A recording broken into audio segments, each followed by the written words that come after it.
শীতের সময় পাকোড়া খেতে সন্ধ্যাবেলা তার সাথে যদি থাকে গরম গরম ধোয়া ওঠা চা বা কফি, তাহলে কিন্তু খুবই দারুণ হয়।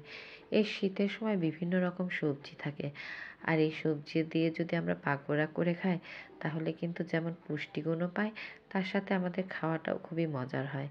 তো অনেকের ঘরে বাচ্চা কাচ্চা আছে যারা আসলে সবজি খেতেই চায় না। তো আমরা বিভিন্নভাবে তাদের সবজি খাওয়ানোর চেষ্টা করি। আমারও বাচ্চা আছে, তাদের সবজি খাওয়াতে আমার অনেক কষ্ট হয়, তো আমি বিভিন্ন উপায়ে সবজি করি। তো সেদিন যেভাবে কফিটা করেছিলাম সেটাই দেখালাম।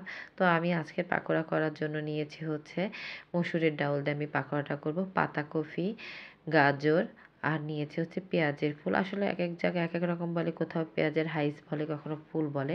তো আমার পেঁয়াজের ফুল দেখেন, এগুলো আমি ছোট ছোট করে কেটে নিয়েছি। যাই হোক, আমার ঠান্ডা লেগেছে, একটু সমস্যা হচ্ছে। আমি ১ চামচ নিয়ে নিয়েছিলাম ডাউল বাটা, ১ চামচ নিয়ে নিয়েছি হচ্ছে চাউলের গুঁড়া, তার সাথে বাকি আদার্স মশলাগুলো নিয়েছি। হলুদের গুঁড়া, ধনিয়ার গুঁড়া, জিরার গুঁড়া, মরিচের গুঁড়া। আমি এমনি গোটা মরিচ দিয়েছি ১টা ২টা, কারণ হচ্ছে আমার বাচ্চারা খাবে, তো ঝাল হলে আর ওরা আর খেতে পারবে না। কারণ ওই মরিচটা যখন আমি গোল গোল করে কেটে এর মধ্যে দেবো, তো ওদের মুখে লাগলে ঝাল লাগবে, সেজন্য দেইনি। আপনারা এটা দিয়ে নেবেন। আর লবণ দিয়ে দিলাম, আদা রসুন বাটা। তো আমি এটাকে খুব সুন্দর করে এখন মেখে নেব। এটা মেখে নেওয়ার পরে একটা ছোট্ট টিপস, এর মধ্যে হালকা একটু তেল দিতে হবে, যেটা আমার ভিডিওতে আমি দেখাইনি। তারপরে মেখে ১০ মিনিট মতো রেখে দিতে হবে। রেখে দিলে এটা যখন সুন্দরভাবে সেট হয়ে যাবে, তারপরে আমরা ভাজার জন্য যাব। তো দেখেন আমি এইভাবে সুন্দর করে কচলে কচলে মেখে নিচ্ছি। একটু আস্তে আস্তে থাকলেও সমস্যা নেই। আমার ঠান্ডার কারণে একটু ডিস্টার্ব হচ্ছে, আপনারা কিছু মনে করবেন না। যাই হোক, তো এই যে মাখানো হয়ে গেছে, আমি দেখেন কি সুন্দর মিশে গেছে ডাউলগুলা।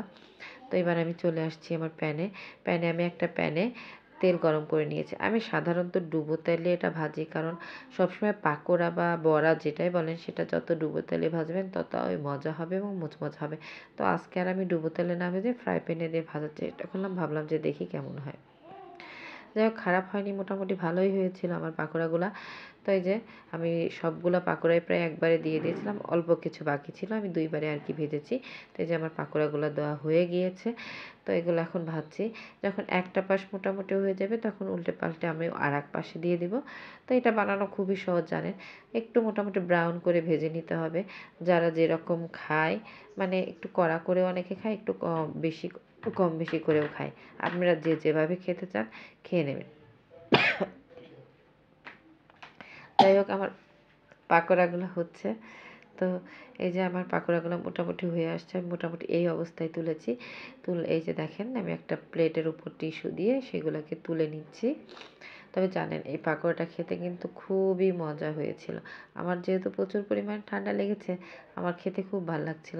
যদি আমি ভাগে খুব একটা বেশি পাইনি, তো আপনারা এভাবে ট্রাই করে খেয়ে দেখবেন, অবশ্যই ভালো লাগবে। আমার চ্যানেলটাকে সাবস্ক্রাইব এবং লাইক কমেন্ট করতে ভুলবেন না। আসসালামু আলাইকুম।